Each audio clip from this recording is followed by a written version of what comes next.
What I'm trying to explain to you is a principle.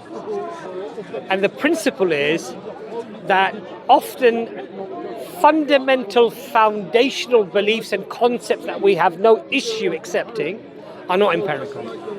Okay. I understand the argument. Like, I understand what you're trying to say. But so what I'm saying is that it is but necessary that there has to come a point where there has to be a leap of faith. But you see, now this is the problem I have, is that you're selective when you want to apply hyperskepticism. So when we're talking about something like Australia, you're hyperskeptic. No, I wouldn't. I'm not. No, but you're making the claim. I don't believe that hyperskepticism actually is a good thing at all. No, I know. But in your reasoning with me right now, you've applied some degree of hyperskepticism, and I've offered you evidence about Australia. What I've done is simply establish that your argument about empiricism, that there could not be any other way, it has to be this, is not factual, i.e. it's not empiricism. And what I'm trying to explain to you is that to remain consistent, we have to accept that this concept of having a leap of faith based upon good reasons or reasoned arguments, and we could argue evidences, is required. Otherwise, you become hyperskeptic, and you lose the grasp of reality on all things.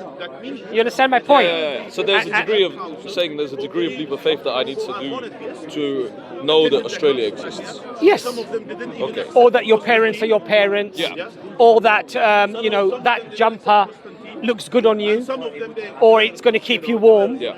There's always an element of leap of faith, right? Yeah. Of course. No, of course there is. Right. Yeah. So the point I'm trying to make to you is that having to have that element of leap of faith does not falsify or strengthen something necessarily. Necessarily, yeah. Right. Depending on. Of course, depending depending upon the reasons and the evidences that are provided, and how much of a leap of faith that you need to do. You agree, yes? Okay, so It's the extent of it, yeah. So do you? Because what he's trying to make was he was trying actually. Because I'm glad you criticised his hyperskepticism, because he was actually trying to make the point that often in these discussions, the hyperskepticism comes from the other side, and he was demonstrating that.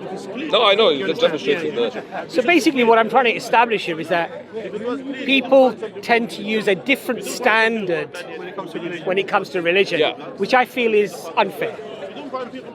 So where for you is the leap of faith to Islam, for example? Where is the leap of faith? For Islam? Yeah. Is it so most foundationally, is it like in the existence of God, or is it in Arab? The Quran came from God.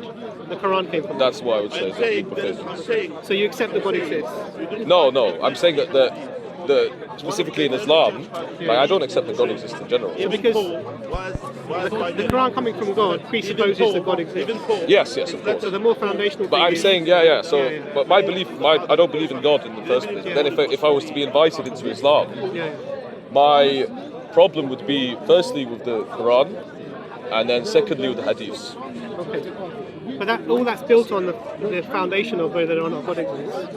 Yeah. Because if God doesn't exist, then then it doesn't matter. Let's say I'm an atheist and I'm being given dawah. You are an atheist. Yeah. But let's say Would you say you're a hard atheist or you're an agnostic atheist? I'm I'm questioning. But for me, it's like in the Stanford Encyclopedia of Philosophy, the definition of atheism has become something that's not exactly negating theism, is that it doesn't matter. Is that it's not necessarily you're anti-theist, although the word atheist presupposes that. It's the idea that you don't believe that it's necessity. So you don't believe its value. So even if it exists, it's not valuable? Yeah, that's it, basically. Even if it exists, it's not valuable? That's the definition of atheism. Really? So if it's that, it's not necessarily connected to what's going on now. Really? Is that what they say? That's interesting. I've never heard It's a new one, yeah. What's the difference between deist and an atheist? Theist is someone that Deist. Deist. Because deists are people who believe that God exists, Yeah. but non-intervening doesn't matter. Yeah. So it's going more towards deism, but in the sense that it's the definition is meaningless. So the idea of God is meaningless. It's the very existence of Him has no meaning to us now. With deism, it's more kind of like it does have a meaning. So how did you arrive? Do you accept? Is that your position? I don't want to talk about that. Yeah. So That's my you're position. saying it's irrelevant whether God exists or not. Yeah. How did you arrive at that conclusion? By thinking, by So give me- rationalizing so it. Take me through your thought process. So like So what I'm saying is make the case for that position. make the case for that position. Yeah. I mean, for me, I've not had any convincing evidence for myself that God exists, and that's not been proposed to me. That's not been argued to me in a way that works well in my mind. And then subsequently, I go to philosophy to tend to questions of morality, of metaphysics, of the same questions that religion answers, but without there being a God. Because the only difference between religion and philosophy is that God exists. Religion is a form of philosophy, in a way. So I mean I don't agree with Islam is the cult of Shaitan, the devil. Islam is the cult of Shaitan. So what I would suggest is if you I have to gather my thoughts now. It's like a tsunami just went. So How that warm? It's good, isn't it? It's good, it's good. it's good, isn't it? Yeah. So Hold it in the other hand, so you can both that hand. Thank you. We want you to be comfortable, so we have a long discussion. Yeah. that's all right. Because the problem I have is with this, because the thing that you said was that it doesn't matter whether there is a God or not. Now, one of the problems I have with that is that how do you answer those fundamental questions? You said you can turn to philosophy, but there's already an assumption about you as an entity In the already name of within Allah. that you're a being that has rational thoughts. Thank you very much, boss. All of these things are presupposed Yeah. in that, and I would say that if you don't believe that God exists, the alternative is to find a natural explanation for you being What an idiot. What an idiot. So are you a naturalist? In a sense, yeah. In a sense, yeah. I mean, yeah, I am. But it's just like I don't. When I think, about philosophy, I don't really ponder these questions. So naturalism, I think it's a more effective explanation for reality.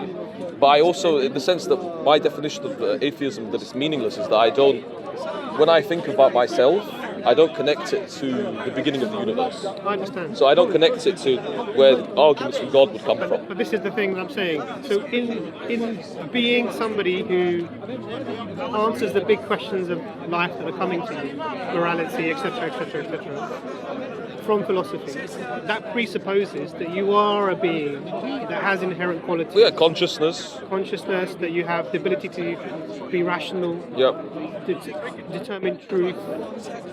And so that in itself is something that would require some sort of basis for you to assume these things. Yeah, of course. So as a naturalist then, if you don't accept the existence of the supernatural, Yeah. what are your explanations for, even because you have to, if I'm going to stand on a foundation and then say, look, I can use my thoughts to come to truth and to come to an understanding of these big questions, the life and why we're here, purpose, etc., meaning, value, all of these things. The point here is on what basis are you saying that you can do that?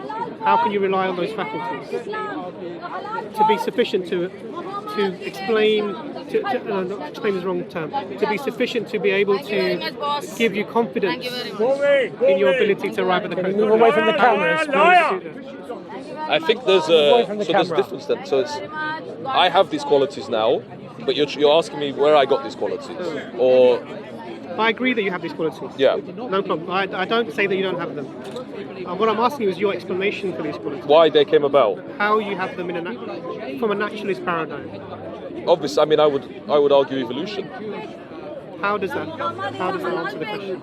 I mean, in the sense that we evolved from initially chimpanzees, we came from them, and a lot of people don't know enough about the brain. Enough. to explain consciousness, to explain what is consciousness. I don't know.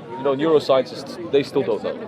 But this is where the question of leap of faith comes in, because then it's about having a question mark about the question. So you do have leaps of faith then? Yeah, we do. But just to clarify, I'm saying with consciousness, we don't know where consciousness comes from, and I don't know. Can something that doesn't have a quality give rise to this equality? What do you mean? Can something that's not sweet give rise to something that is sweet? No. So can matter and energy that doesn't possess consciousness give rise to consciousness? We don't know. We don't know exactly where consciousness You knew comes about the sugar very quickly. from. Yeah. Sugar's a very different question. But the question... Sugar's I know the question. The principle is quite straightforward. Yeah. That something that doesn't possess the quality, I would say even the potential, can it then give rise to that thing? These things can arise over time. Our world didn't come about in one day. Of course, we believe that, we accept that.